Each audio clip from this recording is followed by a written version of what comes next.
Hellraiser Judgment. It's the sequel that no one wanted, but at the same time, they kind of did. The whole Hellraiser franchise has really struggled ever since it went direct to video, since Dimension took over. They pretty much changed the whole mythos by taking pre-existing scripts and tacking on Hellraiser elements to make it fit with the franchise, and it's never really been able to redeem itself. You know, a lot of fans, like myself, I must concede, have been really forgiving of the franchise throughout those years because, you know, Doug Bradley has stuck with it as Pinhead. It's always great to see him on screen, but fans have always been disappointed with the whole series, and never more so than the previous installment, Revelations, which, you know, was a shithouse film, there's no doubt, but fans were really livid with that one. They were scathing. Doug Bradley stepped away. The guy that took over was fucking awful. You opened it, summoned us, and we came. And the film had so few redeeming qualities about it.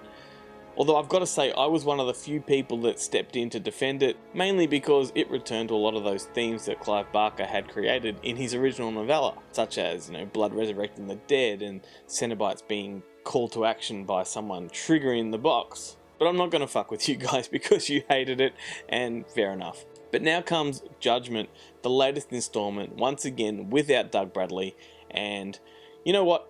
There's a slight redemption going on here. It is a massive step up.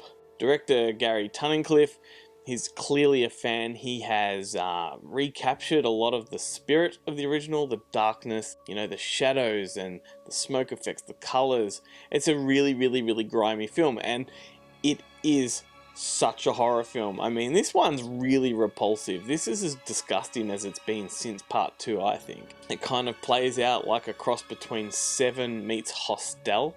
It's a really twisted kind of nightmare environment that they've created, and that in itself is really cool. But here's the thing, I found it really fucking boring. So it begins with a weird epilogue where suddenly the mythos has been changed, and it's the Cenobites that invite people to come along and play and be judged. So many souls seeking new and darker experiences.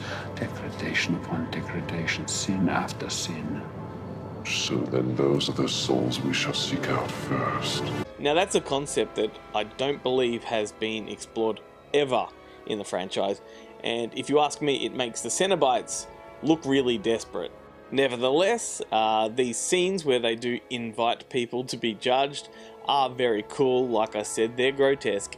It's really disgusting. I won't go into detail because I'll leave that shit for you to discover. It's one of the juicy pleasures of the film. But as far as connecting to Hellraiser, I found it really flimsy. The story itself is about, you know, a couple of detectives that are chasing down a serial killer, which leads them to the Cenobites, blah blah blah. This is a rehash, like it is essentially Inferno crossed with Hellseeker, so it's been done before. And we get the introduction of some new Cenobites. I mean, obviously, firstly, Pinhead is back. It's not Doug Bradley. The guy that plays him is Paul T. Taylor. He does a fairly good job.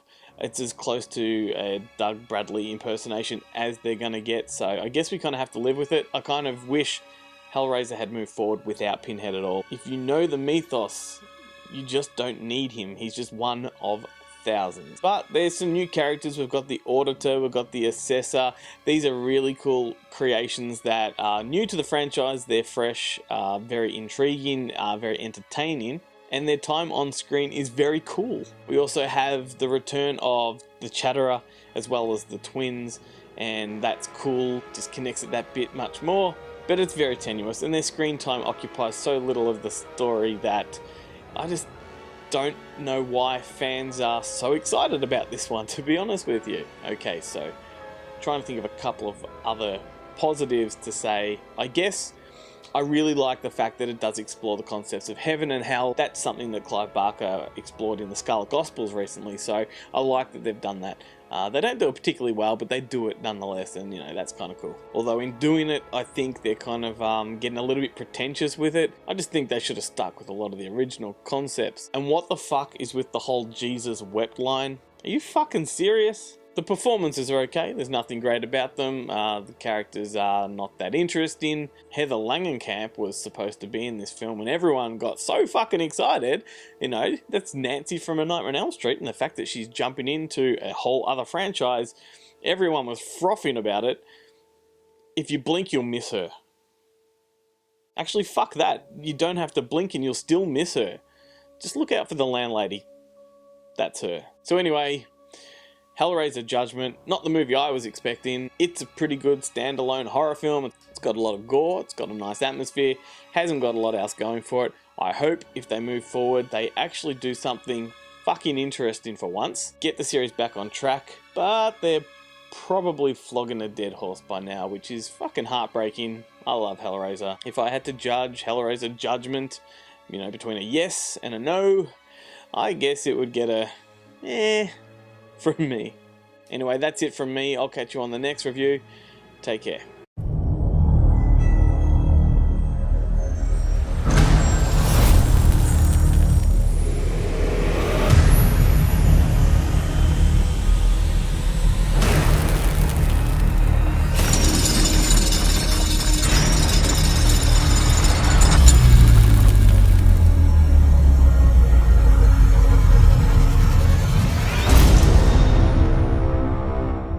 Evil seeks evil.